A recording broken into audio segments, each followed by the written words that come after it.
नमस्कार। आप देख रहे हैं हिंदी खबर एक्सप्रेस और मैं हूं आपके साथ मानवी ठाकुर। शुरुआत करते हैं आज की खास खबरों से। डुमरियागंज तहसील के नगर पंचायत डुमरियागंज माली मैनहा में बीती रात हो रहे अवैध खनन रोकने को लेकर बड़ी कार्रवाई की गई। आपको बता दें कि बीते शनिवार की रात उपजिलाधिकारी डॉक्टर संजीव दीक्षित को दूरभाष से सूचना प्राप्त हुई कि राजस्व ग्राम माली मैनाहा में एक लोडर द्वारा ट्रैक्टर ट्रॉली में मिट्टी भरी जा रही है। इस दौरान उपजिलाधिकारी डॉक्टर संजीव दीक्षित तत्काल मामले को संज्ञान में लेकर कार्रवाई में जुट गए और तुरंत तहसीलदार डुमरियागंज डॉक्टर संतराज सिंह बघेल को मौके पर जांच के लिए भेजा गया। अपने उच्च अधिकारी के आदेश पर तहसीलदार डुमरियागंज ने बिना किसी स्टाफ को बताए आनन फानन में राजस्व टीम के साथ सीधे मौके पर पहुंचे, जहां अवैध खनन कर रहे लोगों में अफरा तफरी मच गई। लोकसभा चुनाव को देखते हुए एसएफटी टीम चेकिंग अभियान चला रही है। रविवार को टीम सैनी चौराहा पर चेकिंग कर रही थी। इसी दौरान बजरंग दल प्रांत संयोजन की गाड़ी को भी चेक किया गया। आरोप है कि वाहन चेक करने के बाद टीम द्वारा उनकी भी तलाशी ली जाने लगी। इस बात को लेकर विवाद हुआ और जमकर नोकझोंक हुई। एक दूसरे को धमकी तक दी गई। हालांकि एसडीएम सिराथू मौके पर पहुंच गए हैं और मामला शांत कराया है। बताया जा रहा है कि एफएसटी टीम, जिसमें मजिस्ट्रेट अजय कुमार, आनंद स्वरूप दरोगा और सिपाही देव नारायण सैनी कोतवाली क्षेत्र के स्थानीय चौराहे के पास वाहनों की चेकिंग कर रहे थे। इसी दौरान बजरंग दल के प्रांत संयोजक विवेक जायसवाल चौराहा पहुंचे। अभिषेक पाठक ने बताया कि झारखंड से दुर्गा वाहिनी की महिला कार्यकर्ताएं पैदल पदयात्रा पर मथुरा जा रही थी। उनके लिए खाना पानी की व्यवस्था के लिए हम लोग यहाँ पर खड़े थे। मजिस्ट्रेट साहब यहाँ पर खड़े थे, लेकिन उन्होंने कुछ नहीं बोला। जब बहनें आई तो अचानक से आए और बोलने लगे कि गाड़ी चेक कराओ। हम लोग अपनी गाड़ी चेक कराने लगे। इसके बाद हम लोगों की जेबें चेक की गई। हमने कहा, भाई साहब, आपको अधिकार नहीं है जेब चेक करने का। तो गाली देते हुए कहा कि गाड़ी तुम्हारी सीज कर देंगे। हम लोगों ने उच्च अधिकारियों से बात करानी चाहिए, तो इन्होंने कहा कि जाकर योगी से बात कर लो, वो भी मेरा कुछ नहीं बिगाड़ सकते। तो मजिस्ट्रेट जो है, हम लोग यहाँ 1 घंटे से खड़े हैं। झारखंड से हमारी दुर्गा वाहिनी की बहनें आई थी। वो क्या उनके पदयात्रा झारखंड से मथुरा के लिए कर रही हैं। उनके भोजन पानी की व्यवस्था के लिए हम लोग यहाँ पे खड़े हुए थे। बगल में वो भोजन भी कर रही हैं यहाँ पे एक परिवार में। उसके बाद 1 घंटे से हम लोग खड़े थे। मजिस्ट्रेट साहब यहाँ पे खड़े थे, इन्होंने कुछ नहीं बोला। जब वो बहनें आई, इनकी क्या मंशा रही क्या नहीं रही, ये अचानक से आया कि गाड़ी चेक कराओ। हम लोगों ने अपनी गाड़ी चेक कराने लगे। भाई चेक ठीक है, हमारी गाड़ी चेक कर लो। उसके बाद इन्होंने क्या किया कि हम लोगों के जेबें चेक करने लगे। हमने कहा, भाई साहब, आपको ये अधिकार नहीं है कि आप हमारी जेब चेक कर लो। क्या ज़्यादा बोतली वाले बोलोगे तो तुमको गाड़ी तुम्हारी सीज कर देंगे और जाके जिससे शिकायत करनी कर लो। हम लोगों ने उच्च अधिकारियों से बात करवाना चाहे इनसे, तो इनसे कहा कि जाकर योगी से कर लो। योगी भी मेरा कुछ नहीं उठा पाएंगे। इस तरह की भावना से ग्रसित इंसान को मजिस्ट्रेट का अगर पावर दिया जाएगा तो क्या होगा समाज में। आपका परिचय? मैं अभिषेक पाठक, बजरंग दल कार्यकर्ता।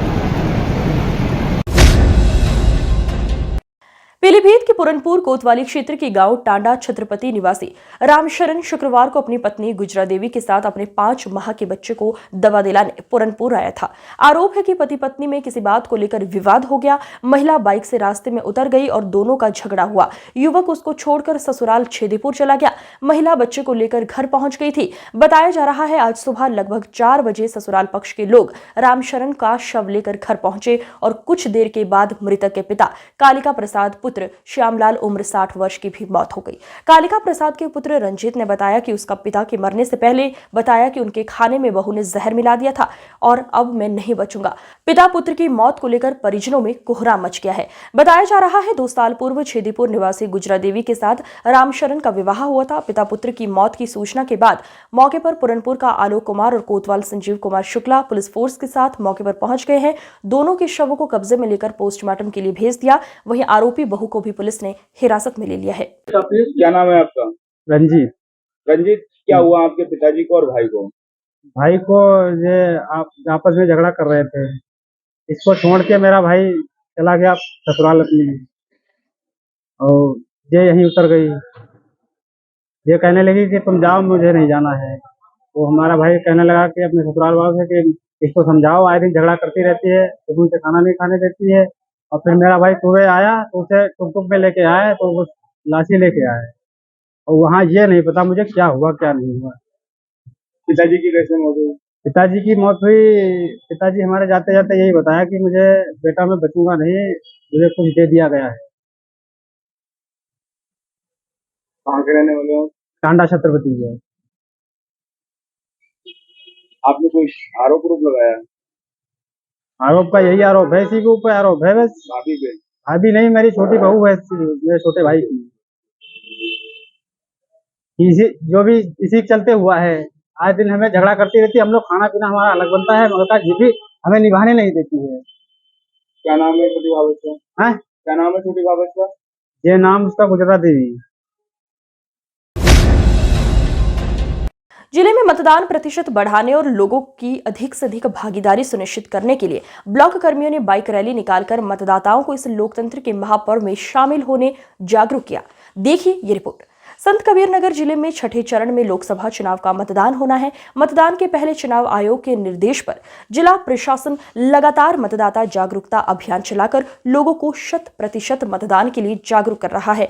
इसी कड़ी में जिला निर्वाचन अधिकारी महेंद्र सिंह तंवर के निर्देश पर स्वीप कार्यक्रम के तहत विकासखंड बेलहर कला के खंड विकास अधिकारी ओम प्रकाश सिंह के नेतृत्व में बाइक रैली एवं पैदल मार्च निकालकर ब्लॉक क्षेत्र के दर्जनों गांव में जाकर मतदाताओं को जागरूक कर मतदान करने की अपील की गई। ये रैली निकाली गई थी, कहां से कहां तक गई है? स्वीप कार्यक्रम के अंतर्गत मतदाता जागरूकता रैली निकली और बाइक रैली वहाँ बोरिंग से लेके दारडी होते हुए पुष्पखुर्द होते हुए रमोपुर। किस तरह से लोगों को जागरूक किया गया इसके माध्यम से? वोट बैनर पोस्टर लगा के लोगों को बताया भी गया, बैनर पोस्टर लगाया गया कि घर से निकलें, वोट दें, वोट परसेंटेज बढ़ाना। उत्तर प्रदेश के मुख्यमंत्री योगी आदित्यनाथ ने आज चुनाव प्रचार करने हरदोई पहुंचे, जहां उन्होंने जनसभा को संबोधित करते हुए कहा कि पीएम के नेतृत्व में भारत का निर्माण हो रहा है। देश को विकसित भारत बनाने का संकल्प लिया है। अब तीसरी बार देश के प्रधानमंत्री बनेंगे मोदी। सीएम योगी ने कहा कि पिछले 10 साल में देश की तस्वीर बदली है। भारत विकास की नई गाथा लिख रहा है। अब भारत विकास का नया इतिहास रच रहा है। आज पूरे देश में एक ही आवाज है, फिर एक बार मोदी सरकार। सीएम योगी ने कहा कि जो 75 सालों में नहीं हुआ वो 10 सालों में हुआ। 80 करोड़ लोगों को फ्री में राशन, गरीबों को मुफ्त इलाज मिल रहा है। सीएम योगी ने कहा कि पहले विकास में काम ठप थे। 2014 के बाद देश का सम्मान बढ़ा। आज देश की तस्वीर बदली है। उन्होंने कहा कि ये भारत छेड़ता नहीं, छोड़ता भी नहीं। 2014 से पहले सीमाएं सुरक्षित नहीं थी और 2014 के बाद भारत बदल चुका है। पहले किसान आत्महत्या करता था, आज किसानों को योजनाएं मिली, सम्मान निधि का लाभ मिल रहा है। देश के अंदर विकास के बड़े बड़े कार्य हो रहे हैं। हाईवे, रेलवे, एक्सप्रेसवे, एयरपोर्ट, बड़े बड़े उद्योग लग रहे हैं। पीएम श्री पार्क आपके हरदोई और लखनऊ के बीच में बनने जा रहा है, जिसमें 1000 एकड़ क्षेत्रफल में एक नया अत्याधुनिक सुविधाओं से युक्त टेक्सटाइल पार्क बनने जा रहा है, जिसमें हजारों नौजवानों को नौकरियां मिलेंगी। 1 डिस्ट्रिक्ट 1 मेडिकल कॉलेज, जिसकी सौगात पहले ही इस जनपद को प्राप्त हो चुकी है। हर घर नल की योजना हो या देश भर में IIT, IIM, AIIMS, IIIT, NIT, world class university, इसकी एक लंबी श्रृंखला फैलाने का कार्य हो। ये मोदी जी के नेतृत्व में नए भारत के नए विकास की यात्रा है। आज की खबरों में बस इतना ही। देखते रहिए हिंदी खबर एक्सप्रेस। नमस्कार।